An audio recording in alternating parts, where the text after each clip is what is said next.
Mucha atención. Lo último es el anuncio del presidente Gustavo Petro. Dijo hoy que la consulta popular que hundió el Congreso la convocará definitivamente por decreto. Luis Eduardo Maldonado, cuéntenos los detalles de esta decisión, cuándo la convoca y qué pasa también con la discusión jurídica por esa convocatoria por decreto.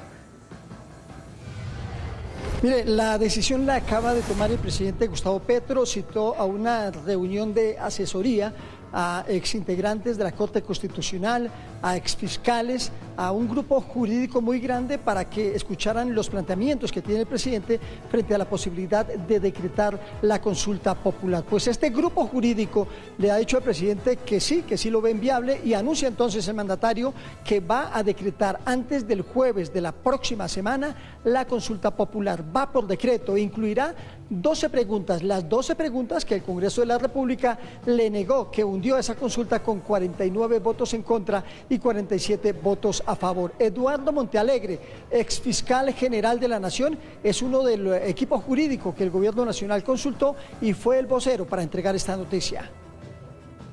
Mire, el presidente de la República en el día de hoy tomó la decisión de convocar por decreto la consulta popular sobre la reforma laboral.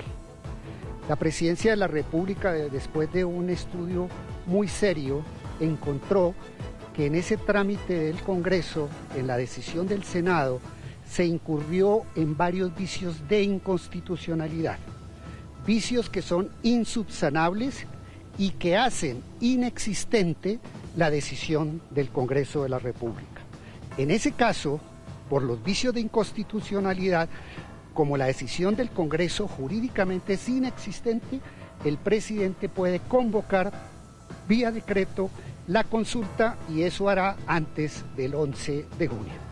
Doctor, ¿son las preguntas iniciales, las 12 preguntas, o cuántas serían? Las que presentó el gobierno ante el Congreso de la República. Estamos hablando entonces de las 12 primeras preguntas que serán llevadas al Congreso de la República. Está bajando el ministro del Interior. Ministro, estamos en directo para Noticias Caracol en vivo. Entonces, ¿la consulta popular va por decreto? La consulta popular va por decreto y sería en los próximos días, tal y cual como lo dice la ley, que sería que ser entre los próximos 8 días después de pasar el 1 de junio. Pero para claridad, no son las 16 preguntas de la consulta 2.0. No, es la consulta que usted ha llamado 1.0 porque el plazo quedó determinado y ya pasó, que fue el pasado 1 de junio, y con esto le quiero decir que el gobierno ve que hubo una inexistencia, que no hubo pronunciación por parte del Senado de la República. El presidente del Senado había dicho esta mañana frente a la posibilidad de la convocatoria por decreto que eso era un golpe de Estado. ¿Se desata una pelea nueva con el Congreso? Él está exagerando. Vendrán demandas ante el Consejo de Estado. Es posible que la Corte Constitucional, creería yo que es lo que tiene que hacerse, porque este es un tema integral y por lo tanto la Corte Constitucional es lo que tiene que decidir si hace el control o no control de todo el proceso jurídico que va a venir. Pero esto no es violar la ley, violar lo que dice el presidente del Senado, que ustedes están violando.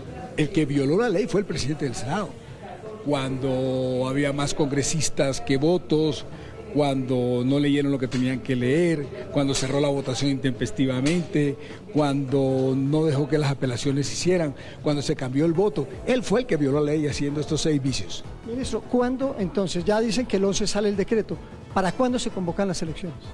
Yo creería que la ley dice que en los próximos 3 meses. Podría ser en julio o principios de agosto. ¿Ustedes saben que se viene una tempestad política con esta decisión?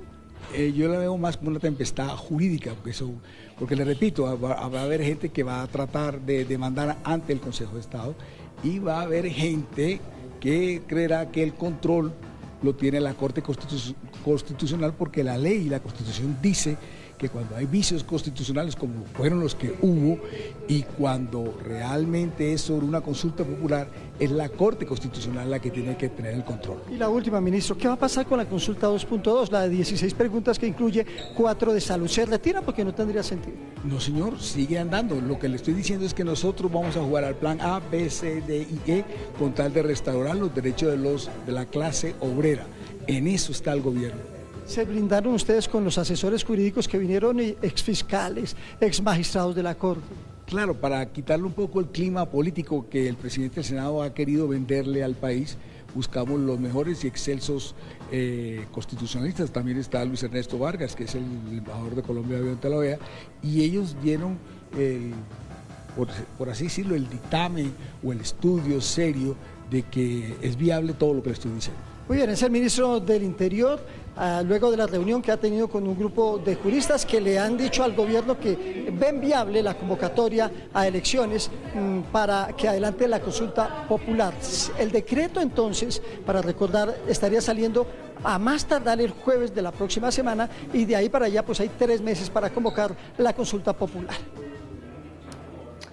Pues Luis Eduardo, tantas preguntas que quedan en el camino precisamente por ese cambio de decisiones, ese vaivén también. En algún momento lo último que tuvimos del ministro del Interior fue que no lo iban a presentar finalmente, pero bueno, la decisión ya está tomada. Gracias por su reporte.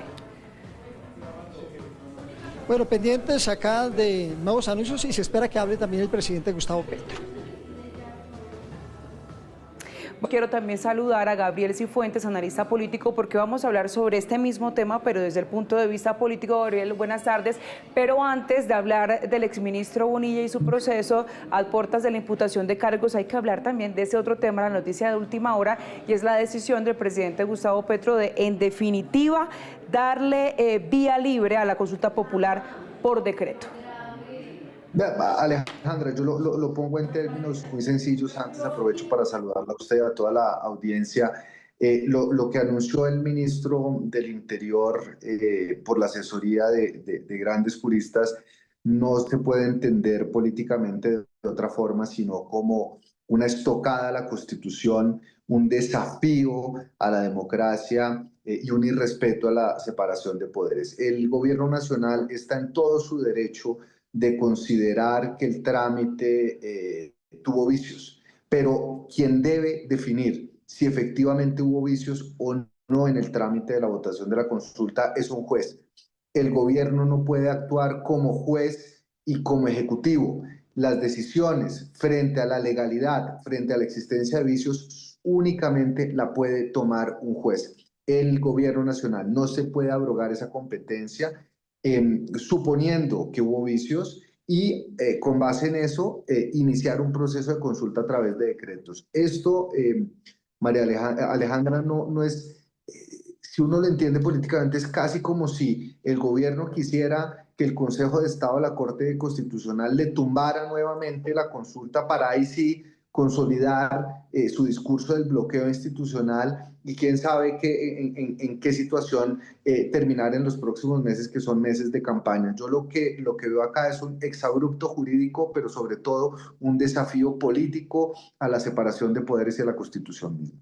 Pero si no hay tal viabilidad, si no hay el argumento para sostenerlo, ¿cómo lo van a hacer? Es decir, ¿cómo se explica que rodeado también de asesores de alto calibre, ellos saquen adelante esa idea y retomen, porque recuerden que anteriormente el mismo ministro del Interior había dicho que ya no, dependiendo del futuro de la reforma laboral en el Senado, en la plenaria del Senado, ¿cómo sostenerlo? Pero es que, Alejandra, ellos convocaron a unos abogados para ver cómo podían matizar jurídicamente una decisión política, pero yo le puedo decir que la gran inmensa mayoría de los abogados constitucionalistas estarían absolutamente contrarios y en desacuerdo con esta tesis. Valga nomás la columna del brillante abogado Rodrigo Primi en El Espectador el sábado, que destruye paso por paso el argumento del gobierno con argumentos sensatos, con citas de la jurisprudencia.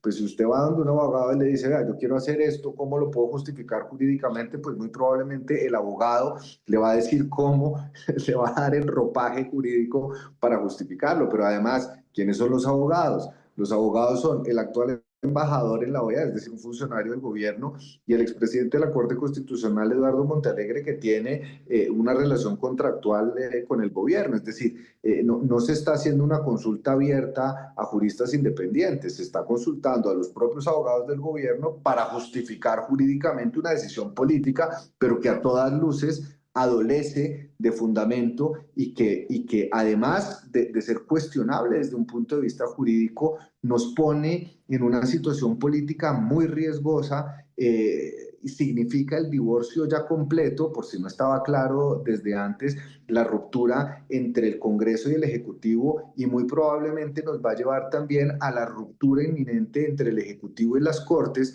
cuando las Cortes, en un juicio de constitucionalidad, en una evaluación jurídica de esta decisión, determinen que lo que está haciendo el gobierno no tiene ni pies ni cabeza desde un punto de vista legal.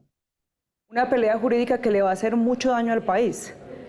Sin lugar a dudas, y por eso le digo, y el mismo ministro lo estaba señalando, más que una discusión política, que yo creo que va a ser una discusión política, ahorita vamos a entrar en una pelotera jurídica, pero a mí lo que me preocupa, Alejandra, frente a un gobierno que ha tenido la costumbre de que cualquier decisión adversa a su voluntad sea interpretada como un bloqueo, que sea interpretada como un golpe blando, es que ellos estén induciendo una situación para que las Cortes se tengan que pronunciar, le tumben la consulta por decreto al presidente, y en ese momento el presidente y el gobierno puedan señalar que efectivamente hay un bloqueo institucional por parte de las Cortes, por parte del Senado, y que a lo mejor habrá que ver qué otra solución desde lo político se debe tomar. Esa es la parte preocupante. Y la pregunta es, ¿estarán planeando desde el gobierno efectivamente o estarán presupuestando que las Cortes tumben este decreto para tener un argumento político desestabilizante en un año de campaña? Eso es lo más preocupante. Claro, y es que a eso iba justamente a preguntarle si están utilizando esto como herramienta para poder justificar esa persecución política. Pues claro, Alejandra, aquí lo que el mensaje que están mandando es: el Congreso no me dejó, ahora lo tendrá que decidir la Corte. La Corte no me deja, entonces lo va a tener que decidir el pueblo.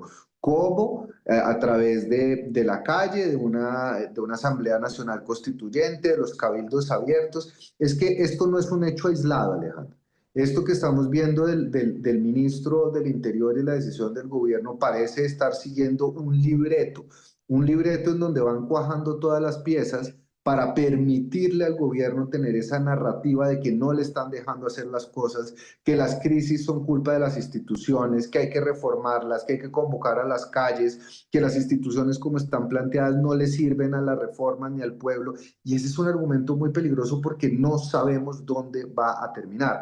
Y eso es el cálculo que todavía no está claro, ese margen de error que puede significar un riesgo político inmenso. Y le repito, no solo es un patrón, sino que ese patrón se está dando en un año electoral.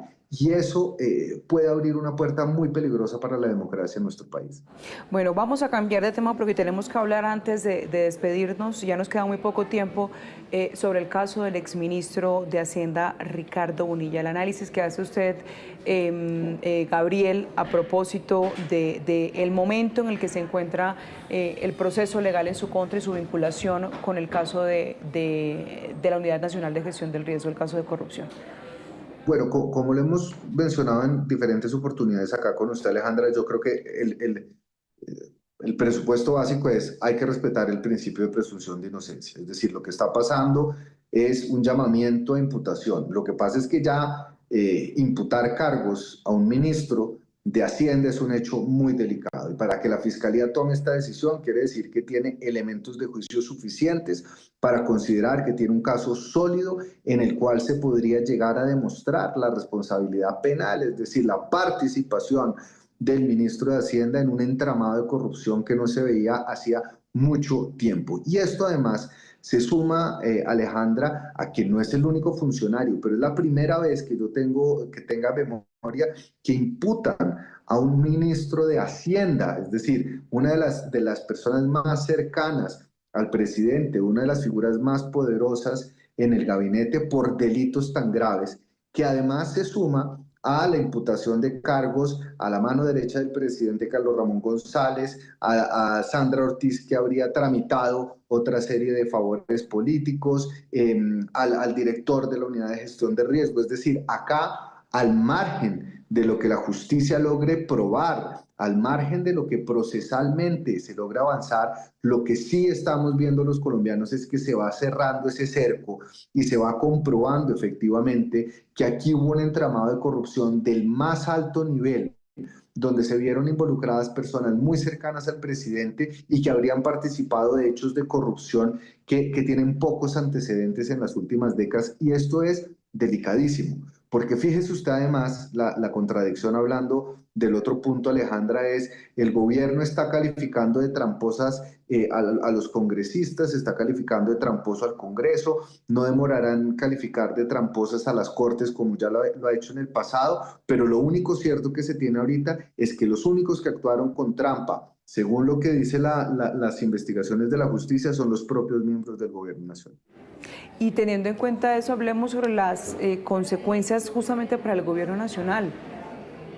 Pues habrá que ver cuál es la respuesta del gobierno. Además, porque esto, ya decir que la fiscalía está persiguiendo al gobierno cuando es una fiscalía cuya fiscal fue ternada por el presidente sería muy difícil. Pero seguramente nosotros acá veremos que no se van a asumir las responsabilidades políticas. El presidente ya cuando este escándalo fue destapado por la unidad investigativa de Caracol, dijo que había una persecución, que todos los gobiernos habían tenido esta clase de prácticas, pero que solo este gobierno lo estaban investigando. Es decir, veremos de qué manera harán una desviación de un asunto que es de extrema gravedad, tratarán de salvar la responsabilidad y no asumirán un costo político. Pero eso no quiere decir, Alejandra, que desde la opinión pública, desde la ciudadanía, no se esté configurando un malestar y se esté cada día comprobando que efectivamente en el alto gobierno, en un gobierno que prometió acabar con ciertas prácticas, se dieron, se ejecutaron y se materializaron hechos de corrupción de extremada gravedad al más alto nivel. Gabriel, como siempre, gracias por su análisis. Alejandra, para usted y para toda la audiencia, feliz noche. Muchas gracias por la invitación.